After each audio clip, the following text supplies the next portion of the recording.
дела у вас? Как видите, стоим. Жуть, мрак. Просто коллапс, я не знаю, ужас просто, я не знаю, одним словом. Эмоции у жителей сразу 4 пригородных поселков Казани давно уже зашкаливают. Это знаменитый выезд из поселка Салмычи. Светофор 90 секунд, огромный поток машин по узкой дороге. Да еще идут на обгон. У водителей наболело. Светофор у нас регулирован неверно, с той стороны все выезжают, мы вообще не можем выехать.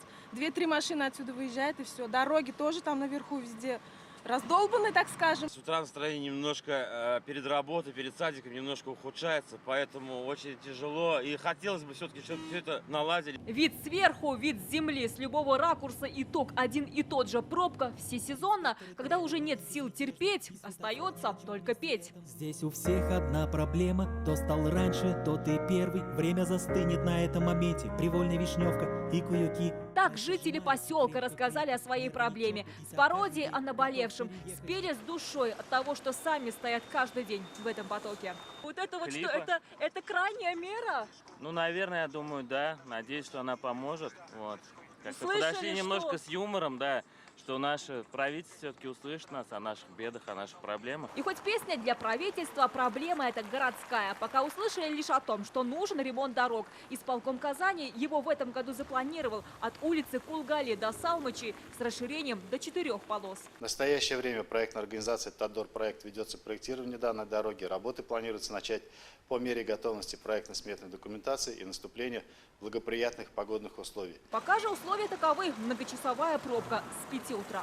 С этой стороны выезжают жители поселков Привольный и Вишневка. С другой стороны Салмычи, Куюки и снова Вишневка. Здесь они пересекаются и попадают в цитадель пробки. Время сейчас 7:27 утра.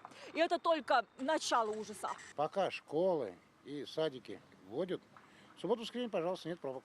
Одна из немногих земель оставшихся, на которые, в принципе, возможно поставить, расположить не только школу, я думаю, но и садик. Для жителей поселков проблема заключается не только в плохой и узкой дороге. Нет инфраструктуры, дополнительной дороги, школы и садика. Все выезжают утром, как раз чтобы успеть всех развести. Кого в садик, кого на уроки. Если в самих поселках будет инфраструктура, такие как школы и садики, большинство людей просто будут избавлены от того, чтобы, по крайней мере, в одно и то же время выезжать в эту дорогу и стоять. Опять 2 часа наш путь домой. И не согласован к нам автобус городской. Курточка моя виднеется лишь в свете фар. Об отсутствии школы жители поселка тоже спели. 10-летний Тимур, герой в балаклаве и красной куртке, снимался в клипе вместе с братом Дамиром. У школьников тоже наболело. Как-то вставать в 6:30 или в 6... Нет, во сколько мы встаем? В 6:30.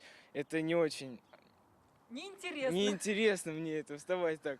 Чем люди, которые здесь встают в 7 или в 7:40. Проблемой жителей сейчас заинтересовались депутаты Казгордумы, а в понедельник председатель поселка Вишневка и Привольно отправили им свои предложения. В генплане Казани также обозначена дорога, которая соединит Салмычи и Вознесенское с трассой М7.